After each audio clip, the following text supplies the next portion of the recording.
Tandem 2.0, bonsoir. On se retrouve ce soir pour une nouvelle rubrique de Coup de cœur littéraire avec Isabelle, bien sûr. Bonsoir à tous. Isabelle, ce soir, notre invitée, c'est Anne-Gaëlle Huon. Bonsoir Anne-Gaëlle. Bonsoir. Shalom, Anne-Gaëlle. Shalom. Anne-Gaëlle, on est ravis de vous recevoir ce soir. Merci beaucoup d'avoir répondu présente à notre invitation. On va vous présenter brièvement pour ceux qui ne vous connaissent pas encore. Alors Anne-Gaëlle, vous avez 36 ans. Est-ce que je me trompe en disant que vous avez 3 enfants? Oui, Voilà. absolument. Et 4 livres. Donc Le bonheur n'a pas de rides, paru en 2017. Même les méchants rêvent d'amour, en 2019. Les demoiselles, paru en 2020. Et le petit dernier, Ce que les étoiles doivent à la nuit, paru il y a quelques mois. C'est ça. Alors, Le Monde vous découvre donc il y a 5 ans. Comment ça commence, Anne-Gaëlle? Qu'est-ce qui donne la force, l'audace et le courage de se lancer et de publier sur Internet ou ailleurs un texte et un livre? Comment on sait qu'on est devenu écrivain? Racontez-nous, Anne-Gaëlle. Alors, je ne sais pas si on devient écrivain. Je crois qu'on est tous un peu écrivains à l'intérieur. Après, on a des gens qui se lancent, il y en a qui ne se lancent pas, il y en a qui écrivent pour eux-mêmes. Moi, c'est ça qui m'est arrivé, c'est-à-dire que j'ai toujours aimé écrire depuis que j'étais petite. Mais je ne m'étais jamais dit que je pouvais être écrivain. Pour moi, on était dans un monde où il y avait les gens qui lisaient d'un côté et puis les gens qui écrivaient de l'autre. Et c'était OK. J'avais aucune frustration, aucune colère avec cette idée-là. C'était un état de fait. Et moi, je viens d'une famille assez simple. Je m'étais toujours dit que pour écrire, il fallait connaître des gens, avoir des relations. Donc, j'écrivais pour moi. Je participais à des ateliers d'écriture. J'écrivais surtout pour ma famille et mes amis. Et puis, un jour, je suis partie à New York vivre avec ma famille. Et j'avais 2 mois devant moi, le temps de trouver un travail et d'obtenir un permis de travail, comme il en faut aux États-Unis. Et du coup, pendant ces 2 mois, je me suis dit, tiens, je vais écrire pour mes amis. Et je vais écrire cette petite comédie que j'avais en tête. Jusque-là, j'avais écrit que des nouvelles. Et là, j'ai décidé d'écrire une comédie que j'ai écrite en 2 mois. Et pour que ça soit plus simple, pour qu'ils puissent le lire, je l'ai mis sur Internet. Mais à la base, c'était pour eux. C'était pas pour en faire, une carrière, quoi. Et c'était pas un manque d'ambition. C'était pas une fausse modestie. C'était comme ça, quoi. Parce que j'avais d'autres chats à fouetter. J'avais une carrière à côté qui me plaisait beaucoup. Tout allait bien, merci, quoi. Et puis, j'ai mis ce roman sur Amazon, donc un site de vente en ligne de livres. Et en 24 heures, le livre était disponible dans le monde entier. Et par une drôle de magie, dans la vie, il y a parfois le secret. Tout à coup, ce livre a répondu à une sorte de bouche à oreille. Et puis, des dizaines de lecteurs se sont emparés du livre et l'ont hissé en haut des ventes. Et un matin, je me suis réveillée, un éditeur m'avait écrit un email en me disant « Bonjour Anne-Gaëlle, nous avons repéré votre livre, est-ce que vous aimeriez qu'on vous publie ?» Extraordinaire, magnifique. Ouais, c'est chouette. Voilà comment ça a commencé. Voilà. Fabuleux. Alors Anne-Gaëlle, on va parler donc de ce dernier roman que vous venez de publier donc il y a quelques mois, Ce que les étoiles doivent à la nuit. Donc c'est l'histoire de Lise qui est chef étoilée et jury à l'émission Top Chef. Elle voit son monde donc s'écrouler tout d'un coup et elle décide de profiter de cet événement un peu contrariant pour se mettre un peu au vert et retourner au Pays Basque sur les traces de sa mère. Alors ce livre c'est un peu le spin-off du précédent, hein, et la question en fait que je me suis posée en fermant les 2 livres, surtout en découvrant en fait qu'il s'agissait d'un spin-off, c'est est-ce que au moment où vous écrivez Les Demoiselles, vous savez que vous allez écrire sur Lise le livre d'après? Parce que quand on ferme Les Demoiselles, quand on ouvre déjà Les Demoiselles, Lise est là. Donc, et c'est fou parce que quand on a fermé en tout cas les 2 livres, les 2 histoires s'imbriquent tellement bien qu'on se dit en fait c'est pas 2 ouvrages séparés, c'est comme un gros livre coupé en 2. Donc je me demande. C'est une bonne question. Figurez-vous, quand j'ai commencé à écrire Les Demoiselles, il y avait 2 intrigues qui s'enchevêtraient, quoi. Il y avait toute l'histoire de Rosa, qui vous racontait son histoire de jeune immigrée espagnole, couseuse d'espadrille en 1923. On va y revenir. Et il y avait le récit plus contemporain de Lise qui racontait comment ça se passait pour elle dans son restaurant. Et l'intrigue était trop lourde, en tout cas trop lourde pour que je l'écrive en simultané comme je l'ai fait pour le dernier roman. Et donc en effet, je me suis dit écoute, commence d'abord par l'histoire de Rosa et tu écriras la suite après, mais je pensais que ça serait dans le même livre. C'était pas une suite d'ailleurs, c'était le moment où Lise découvrait l'histoire de Rosa. Sauf qu'en écrivant l'histoire de Rosa, j'ai été complètement emportée et en effet, j'ai dû laisser de côté cette autre intrigue. Après, au début, franchement, en arrêtant d'écrire, en terminant l'histoire des demoiselles, je me suis dit, bon, on va s'arrêter là. Je n'avais pas trop prévu d'écrire l'histoire de ce que les étoiles doivent à la nuit. Et puis, je sais pas, parfois c'est comme ça. Les demoiselles, je les ai quittées. J'ai eu un petit peu de mal à les quitter. C'était des personnages qui étaient très, très épais, très incarnés. Je sais beaucoup de choses sur ces demoiselles que j'ai pas pu vous dire. C'est vraiment, j'ai l'impression d'avoir passé 15 ans avec elles, quoi. Donc elles sont tellement intenses que j'ai eu envie de les retrouver parce que j'ai passé un bon moment avec elles. Et c'est comme ça qu'est né ce roman. Ouais. Vraiment, je vous avoue que je n'ai pas lu vos 2 premiers livres. Et grâce à Aurore, elle m'a fait découvrir donc vos bouquins. Moi, je viens de terminer, c'est-à-dire que j'ai encore Rosa dans la tête, les demoiselles. Donc, je suis encore emprunt de toute cette aventure et de ce gai Paris et de Rosa, son aventure et tous ces personnages qui sont touchants les uns après les autres. Et d'ailleurs, je rappelle que les demoiselles ont fait l'objet de nombreuses récompenses littéraires. Bravo pour ça. Merci. Alors, j'ai vraiment beaucoup aimé l'histoire de Rosa, dans ce Pays basque au début des années 20. Alors, pour donner envie à nos auditeurs de courir lire ce livre, on va raconter un peu l'histoire de Rosa. Rosa est une jeune Espagnole qui traverse à 15 ans les Pyrénées à pied pour aller travailler comme couseuse d'espadrilles à Mauléon, la capitale de l'espadrille. Rosa va y croiser des femmes extraordinaires, un peu hors normes, vont l'accueillir et lui partager leur vie, leurs histoires avec un grand H, vraiment leurs histoires d'amour. Et alors, tous vos personnages sont sincères, sont vrais dans la façon dont c'est écrit. Moi, c'est-à-dire que c'est un livre où on met le nez dessus et on est parti. J'étais partie, j'étais plus là, j'étais à Mauléon. Merci. Alors en plus, on a vraiment cette évolution de 1920 jusqu'à de nos jours. Et c'est, on rentre dans ces années comme gai Paris. Vraiment, l'évolution de Rosa est extraordinaire. Alors, je me suis demandé, parce que dans ce livre, je sais que vous êtes servi donc de faits réels, de cette usine d'espadrilles. Enfin, vous avez été faire des recherches par là-bas dans le Pays basque. À quel moment dans le livre, parce qu'il y a des fois où il y a des personnages célèbres qui font leur entrée dans ce livre. Alors on se dit, est-ce qu'on a le droit vraiment de parler de ces gens comme Charlie Chaplin, comme Dior, Yves Saint Laurent, enfin tous ces personnages célèbres. Est-ce on peut se permettre alors dans l'écriture de parler de mélanger la réalité avec la fiction, quoi? C'est une bonne question et je vous l'avoue que je me la suis posée aussi. Enfin, c'est mon éditrice qui me l'a posée, qui m'a dit Dior, on espère que ça va pas poser problème et tout. Bon, j'ai un peu fait la sourde oreille. Je considère que quand on écrit, on a un peu tous les droits. Et puis surtout, j'ai fait un disclaimer, comme on dit en anglais à la fin. J'ai fait un petit texte où je vous explique ce qui est vrai et ce qui est faux. Donc à aucun moment, je vous dis que je suis en train de vous raconter la biographie de Chaplin. En revanche, j'ai voulu entremêler des épisodes réels, notamment en effet la venue de Charlie Chaplin au Pays basque, qui est vrai. J'ai lu pour écrire ce roman beaucoup de la presse locale de l'époque. Donc des vieux journaux que des associations basques ont mis en ligne, et notamment l'article d'un tout petit journaliste dans un minuscule journal qui a eu la chance d'être dans cette soirée à Tardets avec Charlie Chaplin et qui décrit par le menu tout ce qui s'est passé ce soir-là. Et j'ai trouvé ça tellement formidable. Vous savez, on dit parfois que la réalité dépasse la fiction. Oui. Et c'est vrai qu'on est contraint souvent quand on est auteur. Il y a certaines choses tellement délirantes de la vie qu'on ne peut pas mettre dans les livres parce que les gens sinon vont vous dire ah non mais attends c'est pas possible.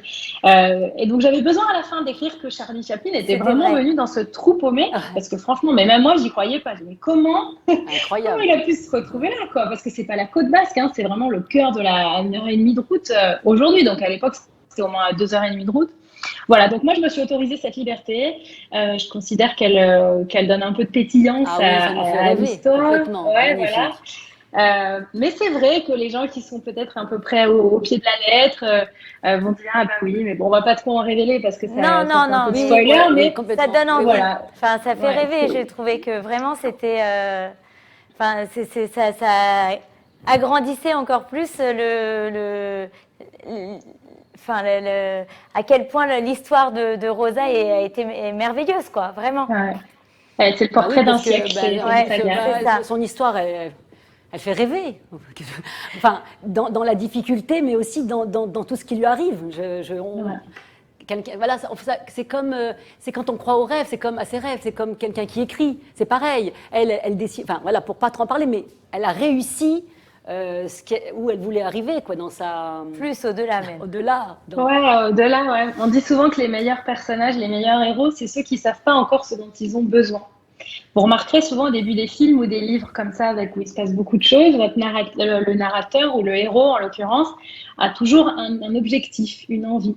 Et très rarement, voire jamais, et c'est ça qui fait l'histoire, ça correspond à son besoin. C'est le principe de toute histoire qui est racontée depuis le début de l'histoire de l'humanité. Et donc, il y a une envie, pour Rosa, c'est de traverser les Pyrénées pour gagner de l'argent le temps d'une saison. Ouais. Et il y a un besoin, et son besoin à elle, c'est sans doute de faire le deuil, de se construire, de s'émanciper, et puis de répondre à la personnalité formidable qui est déjà la sienne quand elle est encore qu'une adolescente. Exactement. On sent frémir chez elle tout ce qui fera d'elle une héroïne exceptionnelle.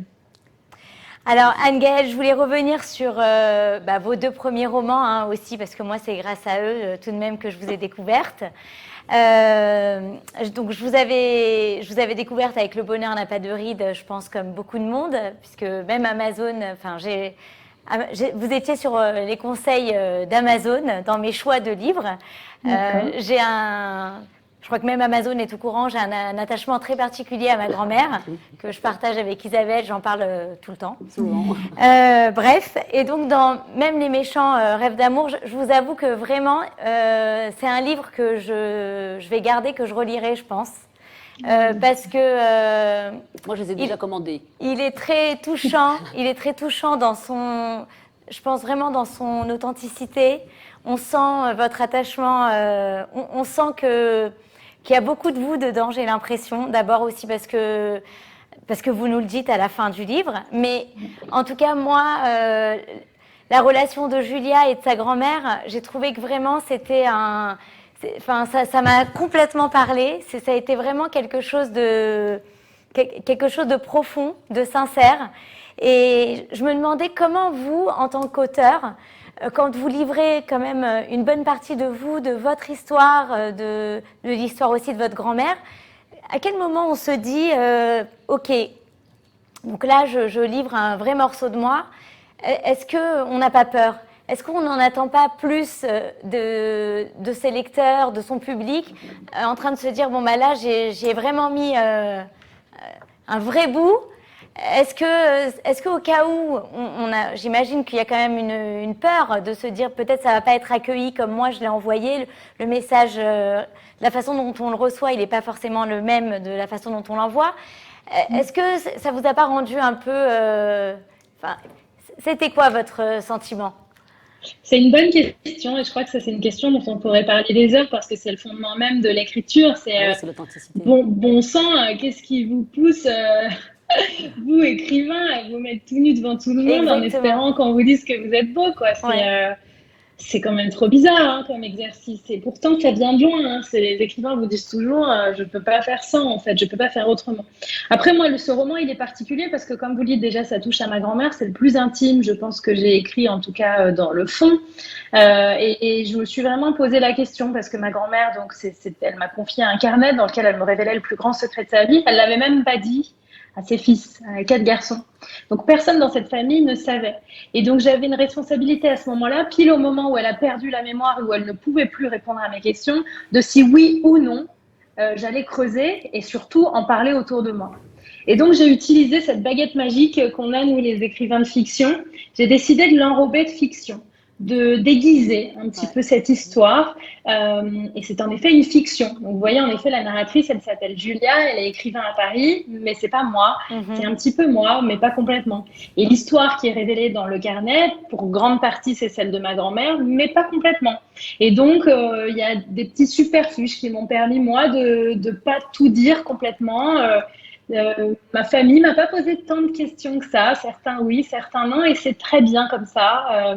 J'ai l'impression que je respecte un peu l'histoire de ma grand-mère en ayant fait ça. Et puis surtout, je crois que ça m'a permis de me distancer un tout petit peu de l'histoire. Oui. pour pas qu'en effet ça soit trop difficile à écrire. Ça a été très dur à écrire parce que j'aime ça, c'est tout pour moi cette grand-mère-là. Et puis surtout, comme vous le dites, vis-à-vis des lecteurs, parce que moi je leur dois pas forcément l'histoire exacte. Tout à fait. Et puis moi je suis encore une jeune auteure. Et donc, c'est nouveau pour moi, ça, les critiques, parce qu'il y en a aussi. Donc, en immense majorité, ce roman a eu un accueil exceptionnel de la part des lecteurs, notamment par des lecteurs comme vous, qui ont un lien fabuleux avec leur grand-mère. Et ça, c'est génial, parce que ça permet de créer des liens, moi, avec des gens qui sont loin, qui sont différents. C'est exceptionnel comme aventure. Mais en effet, parfois, il arrive que certaines personnes passent à côté du livre. Des gens qui n'ont pas eu un lien particulier avec leur grand-mère. Vous voyez, hier, j'ai vu que quelqu'un m'a écrit, m'a dit merci pour ce livre, il était très divertissant. Et très bien. Et très bien parce que c'était, venant de cette personne, c'était un compliment. Mais pour moi, il n'est pas fait pour être divertissant. En l'occurrence, moi, ça ne m'a pas diverti de l'écrire. Mais c'est pas grave. Chacun reçoit la chose comme il peut l'entendre. Et c'est ça aussi d'écrire. Voilà. Dites-nous, une dernière question. Est-ce que le prochain livre est déjà en route? Est-ce que vous avez déjà une idée? Ouais, j'ai plein d'idées. Alors ça, c'est la magie de l'écriture, c'est que plus on écrit, plus on écrit. Et donc là, moi, j'ai l'impression que j'ai un peu envoyé un signal à mon cerveau qu'on était parti là pour un nouveau voyage. Et donc, il se promène le nez au vent, un peu comme un chien fou. Et dès qu'il renifle une trace, il m'invente une histoire. Donc, je vais être en train de donner à manger à ma fille. Vous voyez, tout à l'heure à midi, je lui donnais de la purée. Paf, il y a une idée de roman qui m'est venue du début à la fin. Ce qui est difficile après, c'est de prendre des notes. Et puis surtout, pas toutes les histoires méritent qu'on les écrive. En tout cas, moi, je suis peut-être pas la meilleure personne pour écrire cette histoire qui m'a sauté au cou tout à l'heure. Donc la vraie question, c'est avec qui maintenant je vais prendre mon billet pour 1 an d'aventure. Je dis toujours, c'est comme prendre un ticket pour un voyage en fusée, un peu comme Thomas Pesquet. Si je vous mettais vous dans une fusée et je vous disais choisissez vos collègues, je pense que vous y réfléchiriez à 2 fois parce qu'il ne faut pas prendre quelqu'un qui râle trop, qui est trop déprimant, qui n'a rien à dire, passer l'apéritif. Ouais, donc il faut quelqu'un qui en ait un peu sous le coude. Donc oui, pour répondre à votre question, j'ai plein d'idées. J'en ai une en particulier qui se dessine comme ça un peu dans le brouillard, qui se laisse pas approcher immédiatement. Je sais pas bien ce que ce personnage a à me dire, mais il me fascine. Donc vous voyez à côté de moi, je vais pas vous montrer, mais j'ai une pile de livres aussi haute que moi qui correspond à une période historique sur laquelle j'ai envie de creuser. Est-ce que ça sera ça, est-ce que ça sera pas ça? En tout cas, je sais que ça prendra du temps. Donc le prochain livre n'arrivera pas tout de suite, mais tant mieux, ça vous laisse le temps de lire les précédents. Exactement. Alors écoutez, Anne-Gaëlle, en tout cas, merci beaucoup pour tout ce temps que vous nous avez accordé. On a hâte, alors on attendra, tout vient à point à qui sait attendre.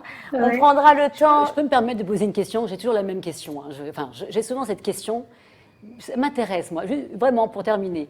Quand vous mettez à écrire un livre, quand vous dites j'ai l'histoire, il y a un plan, début, milieu, fin, ou d'abord on met nos idées et après. C'est-à-dire que est-ce que vous savez la fin quand vous commencez le début? Enfin, voilà, toutes ces petites questions, moi, ça. Alors, je connais une fin. On dit souvent que les auteurs sont soit architectes, soit jardiniers. Et puis parfois, ils sont les deux. Moi, je suis un petit peu des deux. L'architecte, c'est celui qui va construire la maison livre du début à la fin et ensuite, il va remplir les cases. Le jardinier, lui, tous les matins, il plante une fleur et il voit ce qui pousse le lendemain et il écrit un peu au fil de la plume. Moi, je fais les deux. Donc, quand je commence une histoire, j'ai un plan. Je travaille avec un tableau Excel pour vous dire à quel point c'est structuré. Ah oui, d'accord. Ouais.